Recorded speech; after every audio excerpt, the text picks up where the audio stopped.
Hi, I'm Derek. I've been working at Morrison Tech Solutions for 6 years now, busting my tail in the software development department. My cousin Marcus and I both ended up there. Funny how life works out, right? We grew up together, practically brothers. When he needed a job 3 years ago, I put in a good word with my manager, Sarah. Thought I was doing the right thing. Derek, got a minute? Sarah poked her head into my cubicle one Tuesday morning. Sure, what's up? She smiled. That genuine smile she reserves for good news. I wanted to give you a heads up before the official announcement. The senior developer position, you're my top candidate. I've been watching your work on the Henderson project. Exceptional stuff. My heart jumped. Really? Sarah, thank you. I won't let you down. I know you won't. Just need to finish the review process with upper management. Should be wrapped up by end of month. Keep it under wraps for now, yeah? Absolutely. She left and I couldn't wipe the grin off my face. 6 years of late nights, weekend debugging sessions, mentoring junior developers, finally paying off. Marcus swung by my desk around lunch. Hey man, want to grab something from the cafeteria? Sure, let me finish this line. In the cafeteria, Marcus seemed off, kept checking his phone, avoiding eye contact. Everything okay? I asked. Yeah, just heard some interesting rumors floating around. About? The senior dev position. Who do you think they'll pick? I wanted to tell him, but Sarah said keep it quiet. No idea. May the best developer win, right? He nodded slowly. Right. May the best one win. Something in his tone bothered me, but I brushed it off. 2 weeks later, my coworker Jennifer approached me in the break room, looking uncomfortable. Derek, can we talk? Privately?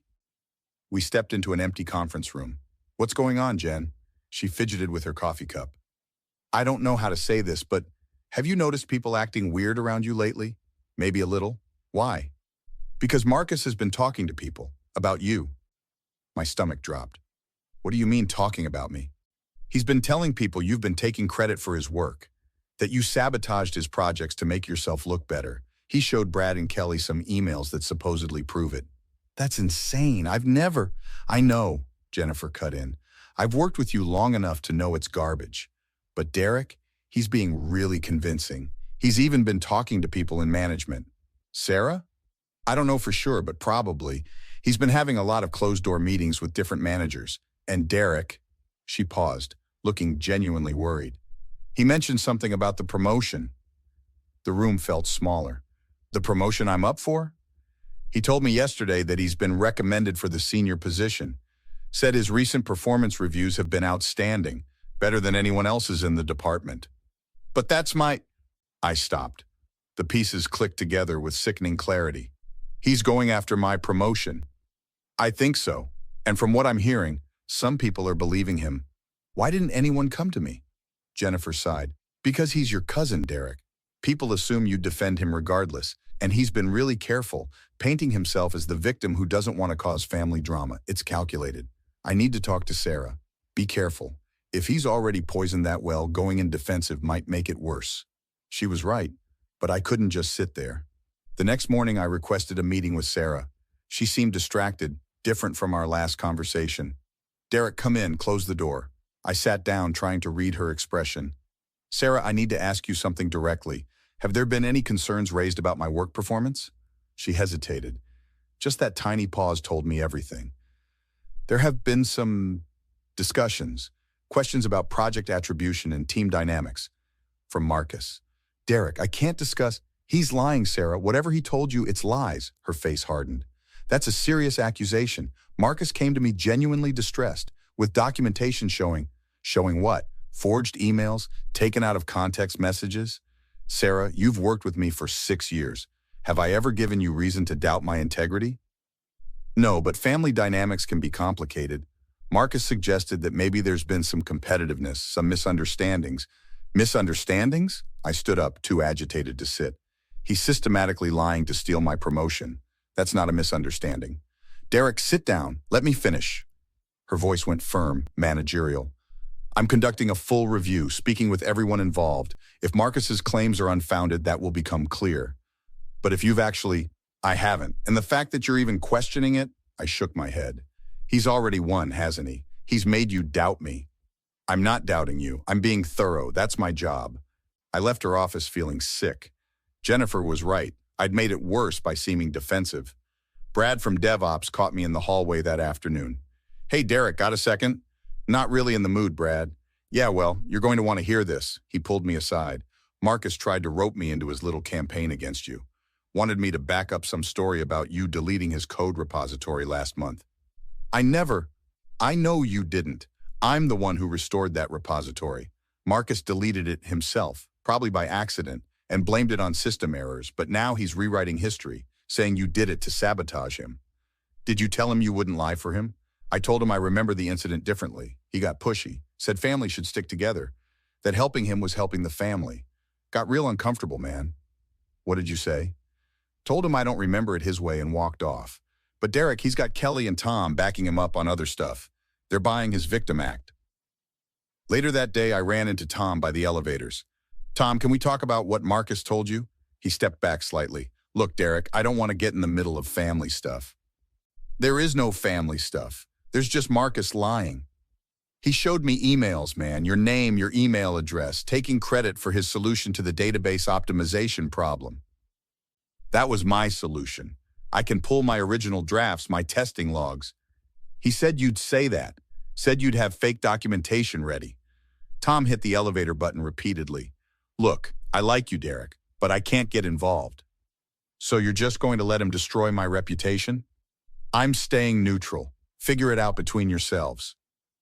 The elevator arrived and he practically jumped in. That night, I couldn't sleep. Marcus had been planning this, preparing for weeks, maybe months. Every conversation, every closed-door meeting, building his case while demolishing mine. Then it hit me. If he'd been planning this long, he was still executing the plan, still talking to people, still spreading lies. And if I could document that, I called Jennifer at 11 p.m. Derek, what's wrong? I need your help, and Brad's if he's willing. I'm going to record everything. Every conversation Marcus has where he's spreading lies, every manipulation, everything. That's risky. If HR finds out you're recording, if I don't, I lose everything I've worked for. Are you in? She was quiet for a moment. I'm in. What do you need me to do? It took 3 days, but we got everything. Jennifer engaged Marcus in the break room with her phone recording in her pocket. So Marcus, about what you told me regarding Derek, she started carefully. What about it? I'm just trying to understand the timeline. You said he sabotaged your Henderson project presentation? Completely sabotaged it. Changed my slides the night before. Made me look incompetent in front of the client. But I was in that meeting. Your slides looked fine. Because I caught it just in time and fixed them. But the damage to my stress levels, my confidence, Derek knew what he was doing. That seems really calculated. It's been going on for years, Jen. He sees me as competition. Can't stand that his cousin might be better at something than him. Brad recorded a hallway conversation where Marcus tried again to get him to corroborate the false story. Brad, come on, man. All you have to say is you remember Derek acting suspicious around the time my repository got deleted. But I don't remember that, Marcus. You could remember it. Look, when I get this promotion, I'll be in a position to help people who helped me. Think about that. Are you trying to bribe me? I'm trying to help family. Derek's had his time in the spotlight. It's my turn. By lying, by correcting the narrative, Derek's gotten credit he doesn't deserve for years. But the real breakthrough came when Marcus confronted me directly. I had my phone recording in my shirt pocket. He cornered me in the parking garage after work. Derek, we need to talk. About how you've been lying to everyone? Sure, let's talk about that. His expression shifted, became almost sympathetic. I know you're upset, but this doesn't have to be ugly between us. You're systematically destroying my career and reputation. How is that not ugly? I'm just making sure the truth comes out. You've been coasting on early successes, taking credit for team efforts. That's garbage, and you know it. Do I? He stepped closer. Be honest with yourself, Derek. When was the last time you had an original idea? The database optimization? That was mine. The client retention algorithm? Mine. The Henderson project framework? All mine. You're delusional. No, I'm finally getting recognition for my work, the work you've been stealing.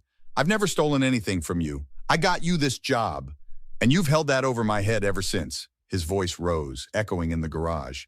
Every project, every success, you take the credit because you're the senior guy, the one who brought me in. Well, I'm done being your stepping stool. Is that what you told Sarah, that I've been taking credit for your work? I told her the truth, backed up with documentation. Forged documentation. His smile was cold. Prove it. Go ahead, try to prove any of it's fake.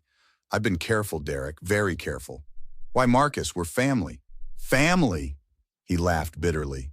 You've treated me like your employee, not family. Always the mentor, always the teacher, never an equal. This promotion was supposed to be yours, right? Sarah practically promised it to you. She said I was the top candidate. Well, now I'm the top candidate because I'm better than you, and everyone's finally seeing it. You know what the sad part is?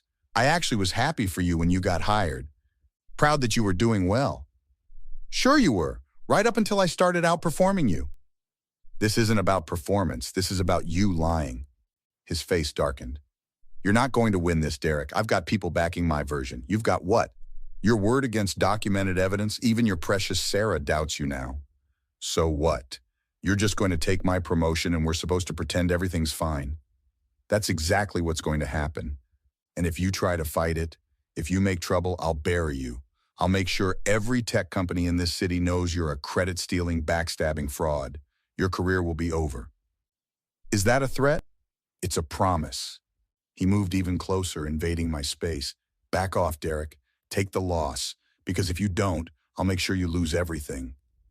I held his stare. We're done here, Marcus. Yeah, we are. Enjoy watching me get your promotion. As he walked away, I stopped the recording. My hands were shaking, but I had what I needed. I went straight to HR the next morning with Jennifer and Brad. We met with Diane, the HR director, and her assistant, Greg. Thank you for seeing us, I started. I have evidence of a hostile work environment and a coordinated harassment campaign. Diane leaned forward. That's a serious claim, Derek. What evidence? I played the recordings, all of them. Marcus lying to Jennifer about sabotage. Marcus trying to bribe Brad. Marcus threatening me in the parking garage. Diane's expression grew darker with each recording. When the last one finished, she sat back. Greg, get Sarah in here, now, and Marcus. 10 minutes later, Sarah walked in, followed shortly by Marcus, who paled when he saw all of us. What's this about? He asked, trying to sound casual. Diane didn't smile. Sit down, Marcus. We're going to listen to some recordings. As they played again, I watched Marcus's face cycle through denial, anger, fear. Sarah looked stricken. When they finished, Diane spoke. Marcus, you've made documented threats against a coworker, attempted to bribe another employee, and, most seriously, provided false documentation to management to obtain professional advantage. Do you have anything to say? Marcus looked at me, then at the others. This is Derek, come on, you're really going to do this. We're family. You should have thought about that before you tried to destroy me, I said quietly.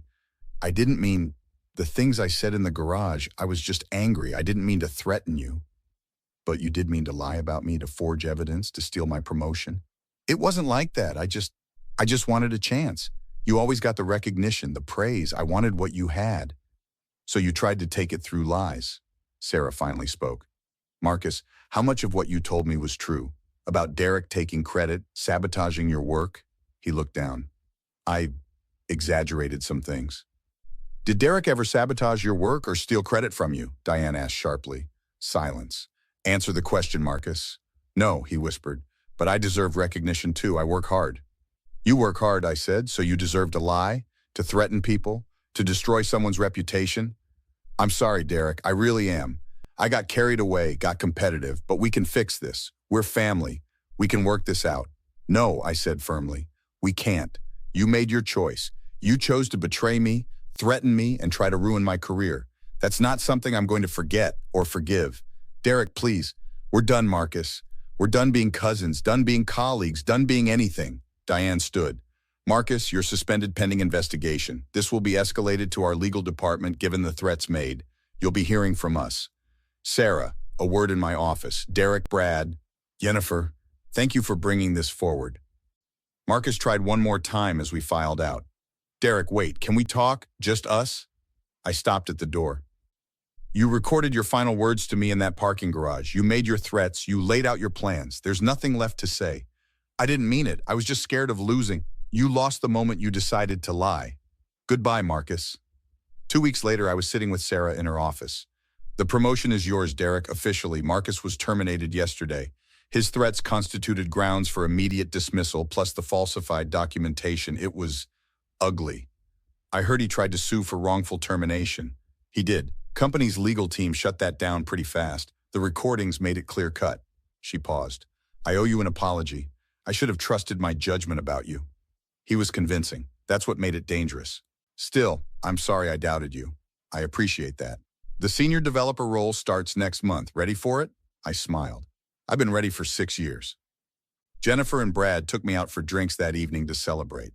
To Derek, Brad raised his glass, who proved that sometimes the best revenge is just letting someone hang themselves with their own rope. To Justice, Jennifer added, and to not letting family get away with garbage just because they're family. We clinked glasses. My phone buzzed. A text from a number I'd blocked weeks ago. Marcus from a new number. I deleted it without reading. Everything okay? Jennifer asked. Everything's perfect, I said, and meant it. Sometimes people will try to tear you down to lift themselves up. The question is, do you let them, or do you stand up and fight back the right way? What would you have done in my situation? Drop a comment below, and don't forget to like and subscribe for more stories like this.